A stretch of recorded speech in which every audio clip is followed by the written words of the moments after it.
आज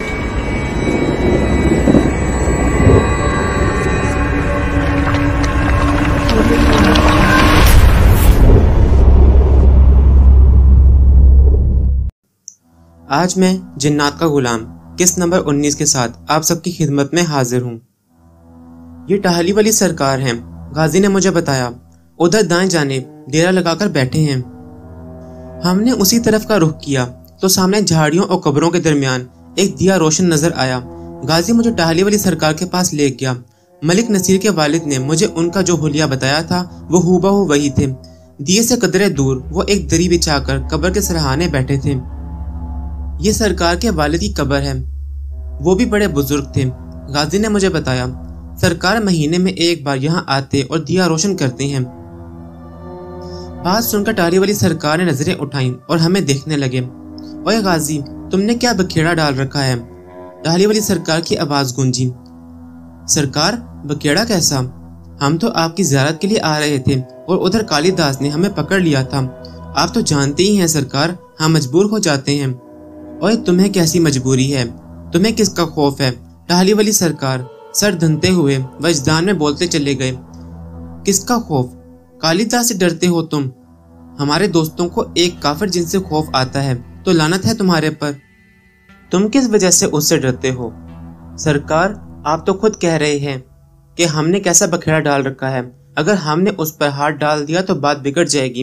गाजी भी बड़ा दिलेर और जुर्रतमंद था। उसने निहायत अदब से बात करने में मुजाहिका नहीं समझा। बखेड़ा ही तो है। इतने दिन हो गए हैं वो तुम पर हमले करता जा रहा है और तुम उसका मुंह तक रहे हो। ये बखेड़ा नहीं है तो क्या है? जाओ और बाबा जी से कहो उसका काम तमाम कर दें। मैं संभाल लूंगा, जो होगा देखा जाएगा। सरकार, बस आपके ही हुक्म की देर थी। गाजी चहकने लगा। यह हमारा मेहमान आपके पास है। बाबा जी सरकार के पास जाता हूँ। ये कहकर गाजी गायब हो गया और मैं टाली वाली सरकार की तरफ देखने लगा। आओ बैठो। मैं एक कच्ची कब्र के पास बैठने लगा था। वो बोले, इधर चटाई पर आ जाओ। मैंने जूता उतारा और चटाई पर बैठ गया। लेकिन मेरे दिल में न जाने क्या ख्याल आया कि मैंने हाथ दुआ के लिए उठाए और जिस कब्र की तरफ रुख करके वो बैठे थे मैं इनकी मगफिरत के लिए दुआ करने लगा। मेरी हमेशा से आदत रही है कि जब भी मैं किसी भी कब्रिस्तान के पास से गुजरता हूँ, चाहे मेरे रास्ते में जितने भी कब्रिस्तान आए, हर बस्ती, हर शहर के कब्रिस्तानों में दफनशुदा लोगों के लिए दुआ करना मेरी आदत है। गाजी के साथ अफरा तफरी में कब्रिस्तान में आने की वजह से मैं चूक गया था, लेकिन अब मैं दुआ कर रहा था। मैंने महसूस किया कि टाली वाली सरकार ने भी हाथ उठाए थे और वो भी मेरे साथ दुआ में शामिल हो गए थे। मैंने दुआ खत्म की तो वो मेरी तरफ देखकर मुस्कुराने लगे। अच्छी आदत है तुम्हारी, तुम अपना अंजाम सामने रखते हो, इसीलिए कब्रिस्तान के मकीनों के इसाले सवाब के लिए दुआ करते हो। कल को हमने और तुमने भी यहाँ आना है। आज अगर तुम इनके साथ भलाई करोगे तो कल तुम्हारे साथ भी भलाई होगी। कल कोई तुम जैसा यहाँ से गुजरेगा और वो दुआ करेगा, तुम देखोगे उस लम्हे में तुम कब्र की दुनिया में जिंदगी गुजार रहे होगे। तुम्हें इन दुआओं की बड़ी जरूरत होगी। ये तो वही जानते हैं जो इन कब्रों में हैं और रोजे महशर को उठाए जाएंगे, मगर रोजे महशर से पहले इन्हें कब्र की राहतों और अजाबों में से भी तो गुजरना है। बस ए नौजवान, तुम्हारा ये अमल पसंदीदा है। टाली वाली सरकार ने बेहद खुश होकर चटाई का एक कोना उठाया और कोई शय निकालकर मुझे दी। लो, ये तबरक खा लो। मैंने हाथ आगे बढ़ाया तो रोटी का एक छोटा सा सूखा सा टुकड़ा था। फिर उन्होंने कब्र के पास रखा, आब खूरा उठाया और वो भी मेरे सामने कर दिया। ये टुकड़ा जन्नत का मेवा है, दरवेशों और वलियों की गजा है। ये खा लो, नफ्स पाकीज़ा हो जाएगा। इसने भिगोकर इसे नरम कर लो। मैंने उनके कहने पर अमल किया और जब वो पूरे का पूरा टुकड़ा पानी में भिगोकर मुंह में डाला तो मुझे एक ऐसे जायके का एहसास हुआ जिसका जिक्र यहाँ करना मुमकिन नहीं। मुझे चाचा जी की वो बात याद आ गई जो उन्होंने भी सूखी रोटियां खाई थी और उसके जायके के मुतरिफ हो गए थे। आज टाली वाली सरकार ने मुझे इस लज़्ज़त से आशना किया था। हम दुनिया वाले समझते हैं कि ये फकीर, दरवेश, भूखे नंगे लोग सूखी रोटियों जैसी बदमज़ा ग़िज़ाएं खाते हैं तो सिर्फ इसलिए कि इन्हें ताज़ा रोटियां और अनवाउ इक़साम के खाने नहीं मिलते। ये हमारी गलत फहमी है। इनकी यही रूखी सूखी रोटियां जन्नत के मेवे होती हैं, मगर हम इसका एहसास नहीं करते। हम दरवेशों की ज़ाहिरी ग़िज़ाओं के मुगालते में रहते हैं। वैसे भी हमारी अक्लों को इन ग़िज़ाओं की रूहानी फजीलत का एहसास नहीं होता। जो लज़्ज़त और क़ुव्वत इन सूखे टुकड़ों में होती है शायद ही किसी दूसरी दुनियावी ग़िज़ा में हो। अल्लाह ने अपने औलिया और दरवेशों की इन ग़िज़ाओं में दहशती ग़िज़ाओं की लताफत और क़ुव्वत पहना रखी है। अल्लाह अपने पसंदीदा लोगों को भूखा और नंगा नहीं रखता।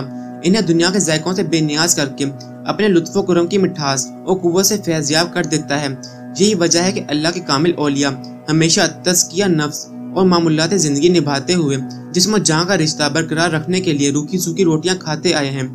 टाली वाली सरकार की दी हुई वो रोटी बहशत के मेवे जैसी थी। मैंने उस खाने की लताफत महसूस की और मेरा पेट भर गया। फिर अपने अंदर रूहानी पालीदगी का एहसास हुआ। मैंने उस वक़्त से फ़ायदा उठाने का सोचा और ये ख्याल मेरे दिल में आने लगा कि ये मौका अच्छा है, मुझे टाली वाली सरकार से जुलेखा के बारे में बात करनी चाहिए। मुमकिन है वो मेरी मदद कर दें। मैं इनसे ये बात कहने ही वाला था कि वो खुद बोल पड़े। मियाँ, बाज़ औक़ात इंसान सोचता कुछ है और होता कुछ है। वो जिस शय को अपने लिए मोतबर समझता है, कुदरत इसे इसके लिए हकीर जानती है और वो उसको अता नहीं की जाती। मेरी बात समझ रहे हो ना? जी सरकार, मैंने सर हिलाया। सूरज, चांद, सितारे, दुनिया के फूल, आबशारों का पानी, इनकी लताफतें भी हैं और इनमें कहर भी है और जहर भी है। हर इंसान को अपने अपने मकसद के लिए इस्तेमाल करता है, लेकिन इंसान उस वक़्त ये भूल जाता है कि इनकी लताफतों में छुपे जहर और कहर को अपने अंदर उतारने से वो खुद ही जहरीला बन जाता है। उसके अंदर भी कहर उद आता है। वो हुस्न का रसिया होता है, मगर यही हुस्न जब मजाजी होता है तो इसका सराया उसके नफ्स को कहर पर माइल करता है। हाँ, ये कहर गुनाह से जन्म लेता है। गुनाह और कहर का चोली दामन का साथ है। तुम्हें जिस हुस्न ने अपना असीर बना रखा है, इसमें बड़ा कहर है, मगर तुमने अभी सिर्फ जमाल देखा है, जलाल नहीं देखा। वो तुम्हारे लिए नहीं बनाई गई। वो जहाँ का खमीर है वहीं अच्छा रहेगा। तुम्हारी मंजिलें और हैं और उसकी मंजिलें और। मगर सरकार, मैं इसे ज्यादती समझता हूँ। मैं इनकी बात समझ चुका था, मगर इंसानी हमदर्दी के नाते मैं फिर भी कहने से नहीं रुका। ये ज्यादती जाहिरी है, तुम नहीं समझ सकोगे। वो अपनी रजा से तुम्हारे साथ शादी कर रही है। टाली वाली सरकार ने पूछा, क्या तुम इस सूरत हाल को बदलना चाहते हो? मैं खामोश हो गया और मुझे कुछ समझ नहीं आई कि मैं इनसे क्या कहूँ। देखो, फितरत के रास्ते में कभी रुकावट नहीं डालनी चाहिए। जुलेखा जिसकी अमानत है उसके पास जाएगी, और ये अमल भी एक फितरी अमल है। वो एक शहरज़ादा लड़की है। तुम्हारी हो जाती तो तुमसे कभी संभाली ना जाती। तुम्हारा और उसका जज्बा महज वक्ती है। तुम इसे बहुत जल्द भूल जाओगे और वो भी सब कुछ भूल जाएगी। हाँ, कुछ लोगों को उसकी घिसक रहेगी, बाकी सब लोग मुतमईन हैं। तुम भी मुतमईन हो जाओगे और तुम्हारे चाचा जी भी एक रोज, उस रोज जब तुम्हें मेरी बातों की समझ आ जाएगी। वो मुझे इशारों के नाइयों में समझा रहे थे कि मान कब्रिस्तान के सन्नाटे में एक चीख उभरी। चीख सुनते ही टाली वाली सरकार के चेहरे पर इस्तराजिया मुस्कुराहट तैरने लगी और वो मुझे देखकर बोले, भाग गया है। कौन भाग गया है सरकार? मैंने पूछा। वो कहका लगाकर बोले, कालिदास बड़ा कमीना है, वो शैतान का पुजारी है। उनके हाथों से आज फिर निकल गया है। इस दौरान गाजी आ गया। उसने अपने हाथ में एक थैला पकड़ा हुआ था जिसमें कोई शय बुरी तरह तड़प रही थी। उसने थैला टाली वाली सरकार के सामने रख दिया तो थैला फुदकने लगा। चीखों की आवाजें उस थैले में से आ रही थीं। टाली वाली सरकार ने गाजी की तरफ देखा और बोले, तू इसे क्यों पकड़ लाया है?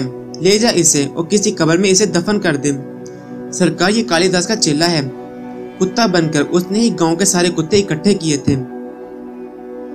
आपकी इजाजत मिलते ही जब हमने उनके घेरा डाला तो ये कुत्ते की शक्ल में ही भागने लगा था, लेकिन बाबा जी ने इसे पहचान लिया और मुझसे कहा कि इसे पकड़कर आपके पास ले जाऊं। वो खुद कालिदास के पीछे गए थे, लेकिन वो इनके हाथ नहीं आया। वो बड़ी हरामी शय है, इतनी आसानी से हाथ नहीं आने वाला गाजी। टाली वाली सरकार ने कहा। इनकी बात सुनकर मुझे ताज्जुब हुआ और मैंने कहा, सरकार, आप जैसे अल्लाह वाले दरवेश और बाबा जी सरकार के होते हुए वो कैसे भाग सकता है? टाली वाली सरकार के लबों पर मायने की मुस्कुराहट फैल गई। तुम नहीं जानोगे ये राज की बातें। उन्होंने अपनी घड़ाओं उतारी और थैले में बंद कालिदास के चेले के सर पर मारने लगे तो वो चीखने लगा और माही बे आग की तरह तड़पने लगा। सरकार, आप कुछ बताएंगे तो मैं कुछ जान पाऊंगा ना? मैंने कहा। देखो मियाँ, उन्होंने घड़ाओं पाँव में पहनी और बोले, ये जो शय है इधर। वो दिल के मकाम पर उंगली रखकर बोले, एक ताकत इधर है और एक ताकत इधर। उन्होंने दूसरा इशारा दिमाग की तरफ किया। इन दो मकामात पर नेकी और बदी, हक को बातिल की कुव्वतें जमा होती हैं। हक परस्त के पास इन दिलो दिमाग की कुव्वतें होती हैं और उसका दिल नूरे इलाही से भरा होता है। ये अता और कुदरत सिर्फ अल्लाह के बंदों यानी सिर्फ इंसानों के पास है। जिन्नात को भी इल्म और हिकमत व कुदरत हासिल है, मगर जो इल्म इलाही इंसानों को अता किया गया है उसने कायनातों की तमाम मखलूक को इंसान से कमतर बना दिया है। ये जिन्नात तुम्हारी नज़रों में बहुत ताकतवर हैं, इनके पास भी इल्म की कुव्वत है, मगर इनके कलूब में वो गुज़रगाह नहीं है जो एक इंसान के दिल को मुसख्खर किए हुए है। तुम्हारे बाबा जी बिलाशुबा बहुत ताकतवर होंगे, मगर इनकी कुव्वतें भी महदूद हैं। कालिदास के पास भी इल्म की कुव्वतें हैं, वो बराबरी करता है तुम्हारे बाबा की, मगर उसका इल्म बातिल है, वो अंधेरों का मुसाफिर है। तुम्हारे बाबा जी का इल्म हक है, वो रोशनी के सफीर हैं, मगर अफसोस जिन्नात साहिब इल्म होने के बावजूद गजब के हाथों मार खा जाते हैं। तुम्हारे बाबा जी बड़ी कड़वी और जलाली तबीयत के मालिक हैं। वो जब कालिदास को मारने के लिए गए थे तो कालिदास को उनकी जरा भी फिक्र नहीं थी। वो मकरूब फरेब से इनको जल दे गया और तुम्हारे बाबा जी मात खा गए। मगर अब देखो एक कलंदर क्या करता है। ये कहकर टालीवाली सरकार ने अपनी सूखी अस्तखवानी अनगज़श्ते शहादत थैले में बंद कालिदास के चेले के सर के ऊपर रख दी तो उसकी चीखों पुकार बंद हो गई। इन्होंने थैले का मुंह खोल दिया और इसके चेले को बाहर निकाला। ये देखकर मैं हैरान रह गया। उसकी शक्ल इंतहाई बुरी और करहत आमेज थी। उसका धड़ कुत्ते की तरह था, मगर चेहरा किसी बिगड़े हुए खदोख्वाल वाले इंसान जैसा था। सर से गंजा और जुबान बाहर को निकली हुई थी और वो कुत्ते की तरह हाँप रहा था। मुंह में सिर्फ 2 दांत थे जो बाहर को निकले हुए थे। आंखें कुत्तों जैसी थी, मगर पेशानी अंदर को धंसी हुई थी। नाक चपटी थी जिसकी कोई तमीज नहीं की जा सकती थी कि ये इंसान की है या किसी जानवर की। सरकार क्षमा कर दें, मैं तो अभी बालिका हूँ, आप मेहमान हस्ती हैं, मुझे क्षमा कर दें, मैं आपकी सेवा करूँगा सरकार। मुझे पहले ही उसने बहुत मारा है। उसने रोनी सूरत बनाकर गाजी की तरफ देखा तो गाजी की हंसी छूट गई। सरकार ये बड़ा बकवासी और चापलूस है। मुझे रास्ते पर कहता रहा कि अगर मैं इसे माफ कर दूं तो ये मुझे अपने कबीले की खूबसूरत लड़कियां लाकर देगा। टालीवाली सरकार की भी हंसी छूट गई और वो बोले, ओए कमजाद, तुम काफिरों के पास खूबसूरत लड़कियां कहाँ से आ गईं? तुम पर तो मेरे अल्लाह की मार है। तुम्हारी शक्लें इतनी बुरी होती हैं कि खुद जिन्नात तुम्हारे लोगों के साथ रहना पसंद नहीं करते। ओए ये जो कुत्ते जैसी शक्लें भरते फिरते हो, इसे तुम खूबसूरती कहोगे? नहीं नहीं सरकार, मैं अपनी मखलूक की बात नहीं कर रहा। अगर आप मुझे क्षमा कर दें तो मैं गाजी को इन लड़कियों तक पहुंचा दूंगा जो कालिदास महाराज से शक्ति लेने मंदिरों में आती हैं।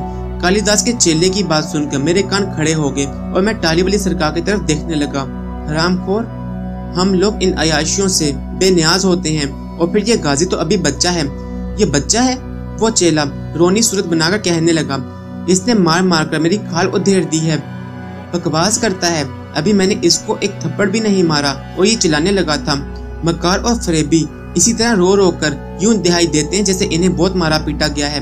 मैंने तो सिर्फ इसको चुटकियां काटी थी और ये कुत्ते की तरह भौंकने लगा था। गाजी की बात सुनकर मेरी भी हंसी निकल गई। तुम्हारी चुटकी भी तो खाल उधेड़ देती है गाजी।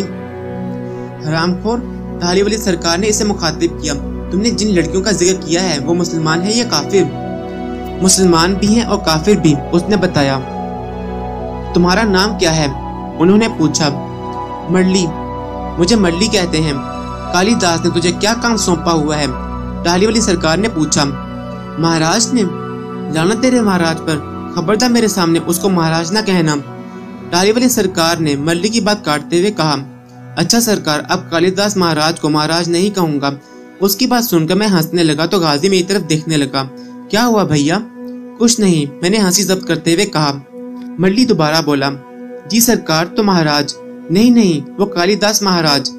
मैंने हंसी मुश्किल जब्त करते हुए दोबारा गाजी की तरफ देखा तो वो गुस्से में आ गया और उसने एक जोरदार थप्पड़ मरली के सर पर मारा तो वो बिलबिलाने लगा। खबरदार, अब कालिदास को महाराज कहा वरना चुटकियां काट काट कर तेरी खाल काट दूंगा। गाजी अब मेरे हंसने की वजह जान गया था। ये बाज नहीं आएगा, ये कालिदास है, उसने खुद इसे तैयार किया है। सरकार, ये मोकिल क्या होता है? मैंने ये लफ्ज कई जगह पढ़ा था और इसके बारे में बहुत सी अजीबोगरीब बातें भी सुन रखी थी।